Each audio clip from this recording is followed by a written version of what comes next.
सद्गुरुदेव की जय। एक मोह के कारणे भरत धरी दो दे,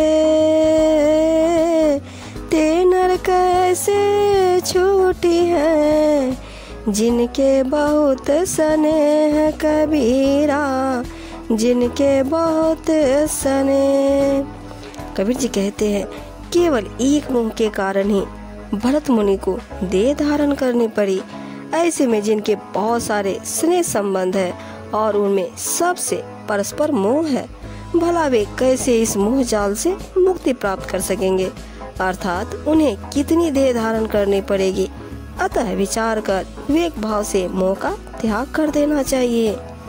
मोह नदी विकराल है, कोई न उतरे पार, सतगुरु के वट साथ ले, हंस होए जमनार कबीरा, हंस हो जमनार।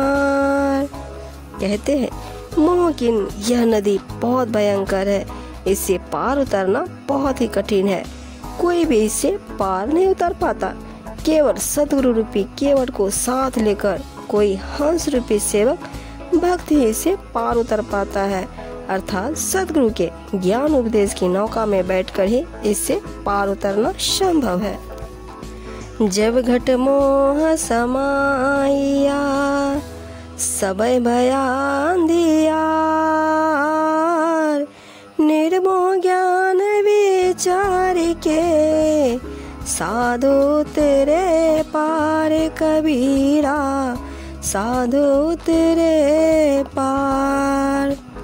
कबीर जी कहते हैं सांसारिक मोह जब हृदय में समा जाता है तो चारों ओर अज्ञानता का अंधकार फैल जाता है।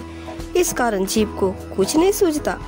केवल मोह से मुक्त रहने वाले तथा ज्ञान विचार से पूर्ण साधु संत ही इस भव सागर से पार उतर सकते हैं। जहाँ लगी सब संसार है, मृग सबन को मोह,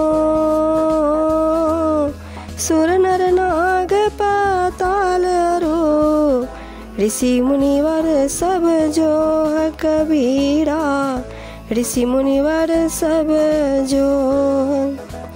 सुर असुर नर नाग पाताल निवासी ऋषि मुनि तथा जहाँ तक इस संसार का विस्तार है वहाँ तक सभी को मोह रूपी मृग ने अपने मोह जाल में फंसा लिया है।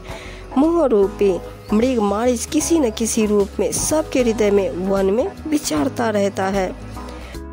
मोह सलील की धार में बही गहीर गंभीर, सूक्ष्म मछली सूरती है, चढ़ती उल्टी नीर कबीरा, चढ़ती उल्टी नीर। कबीर साहब जी समझाते हुए कहते हैं इस मोह रूपी जल के प्रबल प्रभाव में बड़े बड़े समझदार एवं धीर वीर पुरुष बह गए। कोई इससे पार न पा सका, परंतु सूक्ष्म रूप में अंदर उपस्थित ध्यान सूरती एवं मछली की भांति है, जो निवृत्ति की दिशा में ऊपर की ओर चढ़ती जाती है।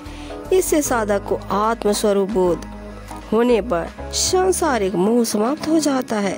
बहते हुए जल प्रभाव में जैसे मछली विपरीत दिशा में तैर जाती है, वैसी ही चित्तवृत्ति सांसारिक प्रवृत्ति से निवृत्ति की ओर अर्थात ध्यान साधना में लीन हो जाती है।